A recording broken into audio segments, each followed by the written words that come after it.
sure na ipapat nyo, wag mong isuswipe-swipe na gano'n. Nako! Please do a tutorial para sa mga bago pa lang nag-i-start mag-makeup. Sige, go! First step na mag-apply ka ng skincare mo, te. Ako sinasabi ko sa inyo, makeup kayo ng makeup tapos hindi kayo nag-i-skincare. Sobrang importante ng step na to kasi ito yung tinatawag na skin prep. Pag maganda ang skin prep mo, maganda rin ang lapat ng makeup mo. And dito na rin sa step na to, nakapasok yung pag-a-apply nyo ng sunscreen. So, huwag nyo kakalimutan mag-apply ng sunscreen, te. Make sure na patuyuin nyo muna yung skin prep ninyo kasi kapag nag-apply kayo ng makeup ng basa ang skin prep nyo, magbabalat yung makeup nyo, te. Like, hindi sila maghahalo ng tama. So, patuyuin nyo siya mabuti. Next step is mag-apply kayo ng primer. Kung wala kayong primer, huwag kayo mag-primer. Pero kung may primer kayo, gamitin nyo yan. Kasi kapag apply na kayo ng primer, patuyuin nyo ulit na mabuti yan, te. Ako, personally, nag-apply ako ng brow gel. So, inuuna ko muna yung brow gel ko bago ko mag-apply ng foundation. Kapag inuna ko yung foundation ko at naglagay ako ng brow gel, mamumumu yung foundation ko, dai. So, kung ikaw nag-apply ka rin ng brow gel, unahin mo na muna tong step na to. Ilapat mo na muna yung kilay mo bago ka mag-apply ng foundation. Next step is foundation. Dito sa step na to, pwede kayong gumamit ng skin tint, pwede rin kayong gumamit ng cushion foundation. Again, depende na sa inyo kung ano meron kayo dyan. For foundation, usually na-apply ko siya sa kamay kong ganyan. Tapos, kukunin ko yung product and then yun yung i-apply ko sa aking mukha. Once na nasa mukha nyo na yung product, pwede na kayong gumamit ng brush. Pag nag-apply ako ng foundation, iniiwasan kong mag-apply ng foundation sa under eyes ko kasi mag-apply pa ako ng concealer mamaya. Kasi minsan talaga nagkikrease siya. Sobrang daming product na meron sa under eyes ko. Pero kung feeling mo may bubu siya or meron siya mga lines galing dun sa brush, I recommend na gamitan mo siya ng sponge pang blend. Pero ang gagamitin ko sponge ngayon is this one. Pat-pat mo na siyang ganyan. Make sure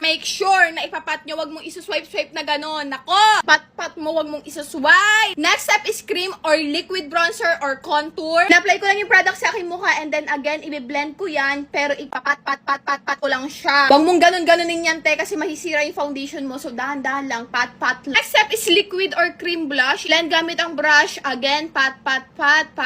Dahan-dahan lang, te. Next step is concealer. Ito yung placement ng concealer ko. Medyo inaantay ko lang ito matuyo ng konting-konti lang para mas full coverage siya. Habang inaantay ko yan, tatapusin ko muna yung aking kilay. Fill in ko lang siya. And blend ko na muna tong aking concealer gamit ang sponge. Since medyo tuyo na yung concealer, mas prefer kong gumamit ang sponge sa step na to kasi mas nabe-blend niya ng maayos. O, di ba, pak? Sobrang smooth naman ang makeup mo. Sino nag-makeup sa'yo? Finally, tapos na tayo sa mga cream and liquid product. Next step naman is mga powders. Kaso lang din magkakasya sa time. So, kung gusto pa matuto mag-makeup, go to part 2.